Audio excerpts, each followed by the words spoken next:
প্রিয় শিক্ষার্থী বন্ধুরা, আশা করছি তোমরা ভালো আছো। আমিও ভালো আছি। তোমরা যে যেখান থেকে এই ক্লাসটি তে অংশগ্রহণ করছো সবাইকে সাদর আমন্ত্রণ এবং শুভেচ্ছা সহ স্বাগত জানাচ্ছি। এই ক্লাসটি তোমাদের আমাদের তেঁতুলিয়া সরকারি কলেজের শিক্ষার্থীদের জন্য, এইচএসসি সায়েন্স লেভেলের শিক্ষার্থীদের জন্য তো বটেই, এমনকি সমগ্র তেঁতুলিয়া উপজেলার শিক্ষার্থীদের জন্য অনলাইন ক্লাস, এমনকি সমগ্র বাংলাদেশের এইচএসসি লেভেলের শিক্ষার্থীদের জন্য ওপেন ক্লাস, অনলাইন ক্লাস। তো আমরা শুরু করি।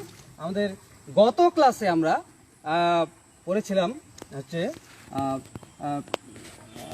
টাইম ডিলেশন বা সময় সম্প্রসারণ। এরকম একটি সমীকরণ পেয়েছিলাম, T equal to T nought divide by 1 minus V square by C square. আচ্ছা, আমরা আজকে দেখব দৈর্ঘ্য সংকোচন, দৈর্ঘ্য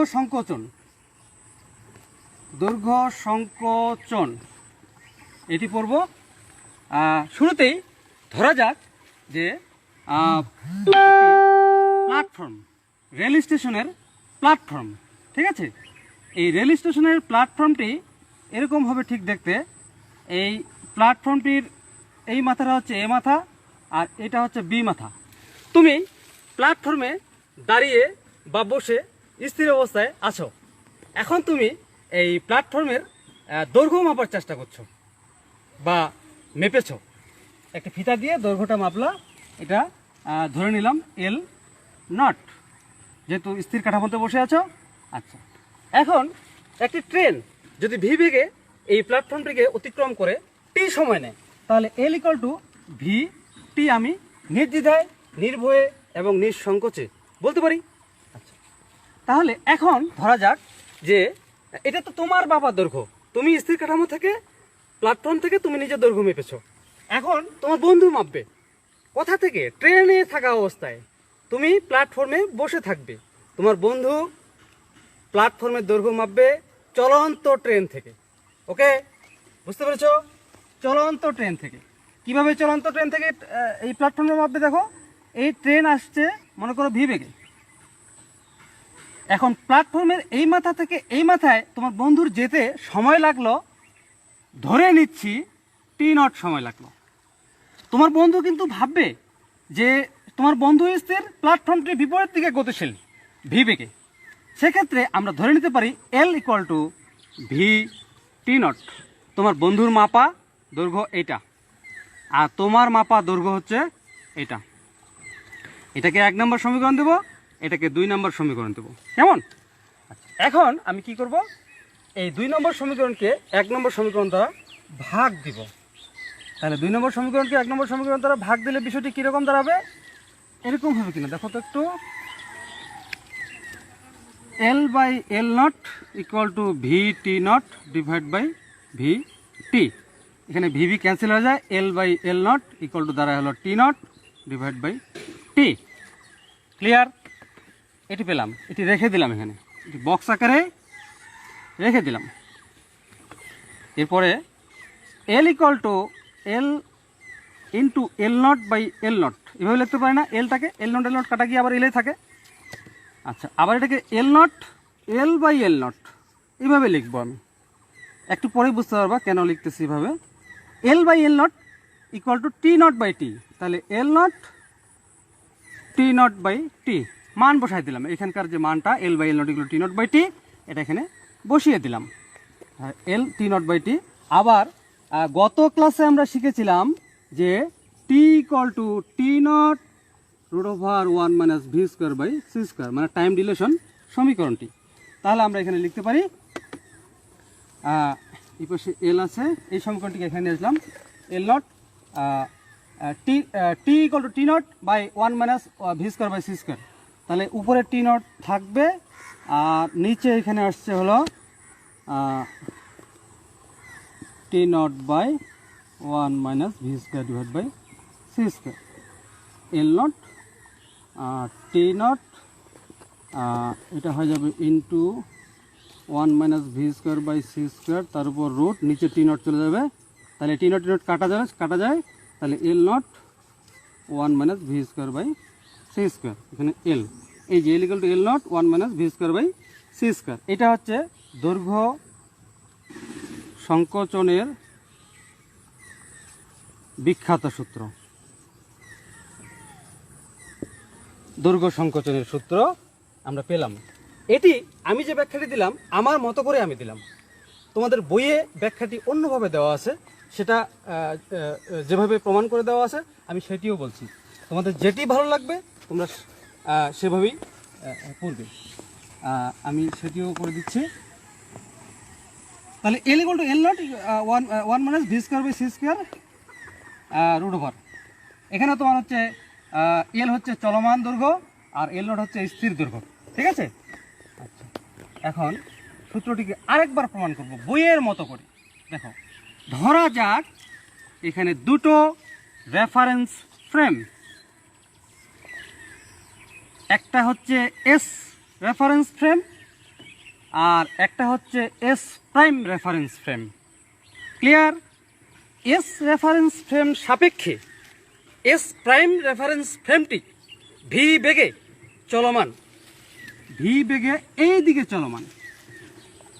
আচ্ছা, এস রেফারেন্স ফ্রেমে একটি বস্তু একটি দণ্ড বা লাঠি রাখা আছে, শোয়া শায়িত অবস্থায় রাখা আছে, এটির স্থানাঙ্ক ধরে নিচ্ছি x1 এবং x2, আর এস প্রাইম কাঠামোতে ওই লাঠিটির স্থানাঙ্ক x1 প্রাইম এবং x2 প্রাইম।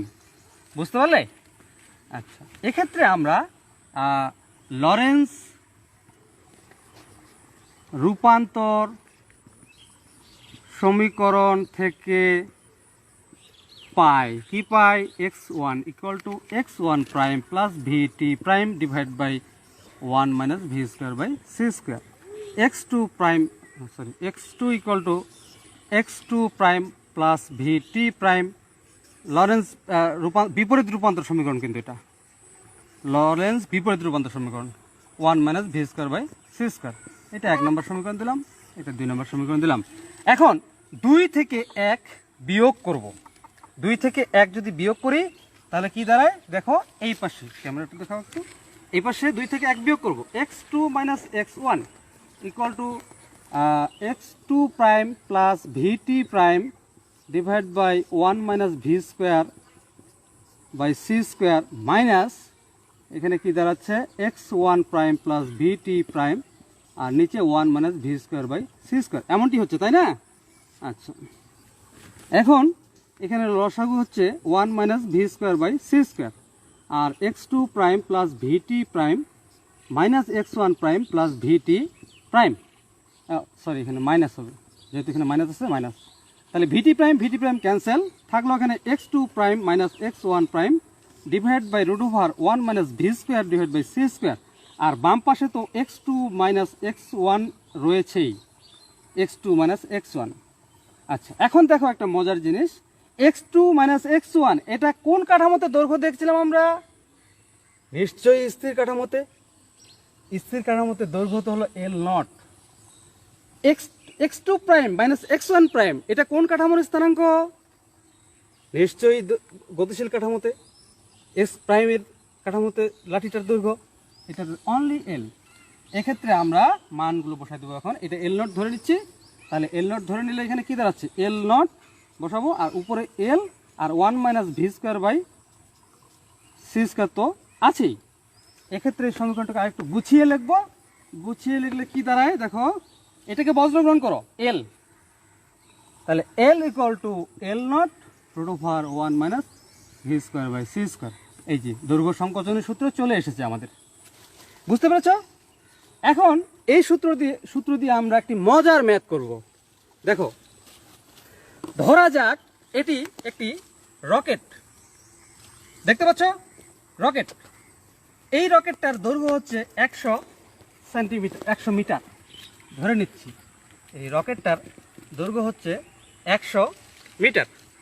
এখন এই রকেটটা ভূপৃষ্ঠে যখন স্থির অবস্থায় ছিল তখন তুমি পৃথিবী পৃষ্ঠ থেকে ধরো যে তোমার বন্ধু রকেটে করে মহাকাশ ভ্রমণে যাবে, ও তো তুমি রকেট স্টার্ট হওয়ার আগেই দেখলা যে এর দৈর্ঘ্যটা হচ্ছে 100 মিটার। 100 মিটার। আচ্ছা, রকেটটা 0.8 বেগে অর্থাৎ আলোর বেগের 80% বেগে যদি যাওয়া শুরু করে, তাহলে রকেটের বেগ তোমার কাছে কত মনে হবে সেটি আমাদের এখন সলিউশন করতে হবে। তাহলে রকেটের বেগ কত মনে হবে, দ্যাট মিনস আমাদের এখানে বের করতে হবে এল নট তো আমাদের দেওয়াই আছে 100 মিটার। আর কত বেগে যাচ্ছে ভি হচ্ছে কত বেগে যাচ্ছে 0.8 অর্থাৎ আলোর বেগের 0.8 গুণ, মানে আলোর বেগের 80% বেগে যাচ্ছে। তাহলে আমরা মানগুলো বসে দেবো। আমরা জানি L equal to L naught root over 1 minus V square by C square. L নটের মান কত 100, রুট ওভার 1 মাইনাস ভি হচ্ছে তোমার 0.8 সি ডিভাইড বাই সি, একসঙ্গে হোল স্কোয়ার করে দিলাম। হোল স্কোয়ার করে দিলে কি দাঁড়াবে তখন এখানে 101 minus 0.8 whole square, C square cancel. এটা একটু ক্যালকুলেশন করতে হবে ক্যালকুলেটরে। আমি ক্যালকুলেটরে হিসাব করি, তোমরাও করো। তোমরা ক্যালকুলেটর হাতে নাও, হিসাব করো কত হচ্ছে। 1 মাইনাস 0.8 হোল স্কোয়ার, এটা হচ্ছে তোমার 60। এটা 60 হচ্ছে, তাহলে 60 মিটার এল ইকুয়াল টু, অর্থাৎ রকেটটাকে আমার মনে হবে 60 মিটার। 100 মিটার ছিল, সেটি হয়ে যাবে 60 মিটার। বলতে এরকম ছিল, এরকম হয়ে যাবে, এরকম মনে হবে তোমার কাছে, এরকমটা মনে হবে। দেখা দিচ্ছি এখানে। আচ্ছা, তো 60 মিটার মনে হবে আর কি। বেগটা যদি আরও কমাই দিই, সরি বাড়াই দিই, 0.8 সি এর জায়গায় আরও বাড়াচ্ছি, ধরো 0.8 এর জায়গায় 0.9 সি, অর্থাৎ আলোর বেগের 90% বেগে যদি রকেটটা যায়, সেক্ষেত্রে রকেটটার দৈর্ঘ্য তোমার কাছে কত মনে হবে সেটি বের করলে আরও ছোট হয়ে যাবে। সেটি বের করি, দেখো। তাহলে L equal to L naught root over 1 minus V square by C square. তাহলে এটা হচ্ছে তোমার এল নট তো 100, root over 1 minus V square, V G মানে 0.9 divide by 0.9 C divide by C, এরপর হোল স্কোয়ার। এটা বের করলে তোমার কাছে চলে আসবে 0.14 মিটার। এক্ষেত্রে দেখো 0.14 মানে কত কমে যাচ্ছে, দেখো অনেক কমে গেছে। সেক্ষেত্রে রকেটটার তোমার দৈর্ঘ্য মনে হবে ঠিক এরকম। দেখো প্রথমে ছিল এত দৈর্ঘ্য, এত, কিন্তু চলন্ত অবস্থায় তুমি কিন্তু দেখতেছো রকেটটাকে যত বেগ বাড়ছে তত কিন্তু সেটার দৈর্ঘ্য কমে যাচ্ছে। এটাকে বলা হচ্ছে দৈর্ঘ্য সংকোচনের সূত্র। এই বিষয়টি কিন্তু স্বাভাবিকভাবে আমাদের চোখে পড়ে না, কিন্তু যদি আলোর বেগের কাছাকাছি বেগে রকেটটা যায় বা যে কোনো বস্তুই যদি যায়, সেক্ষেত্রে এটা চোখে পড়বে। বিষয়টি কিন্তু অবিশ্বাস্য হলেও কিন্তু সত্য। আচ্ছা, এখন আমরা তোমরা নিশ্চয়ই বুঝতে পেরেছো দৈর্ঘ্য সংকোচন কি, এবং দৈর্ঘ্য সংকোচন দিয়ে আমরা গাণিতিক সমস্যার সমাধান অলরেডি করে ফেললাম। আশা করি বুঝতে পেরেছো। বুঝতে না পারলে কমেন্টস করবা।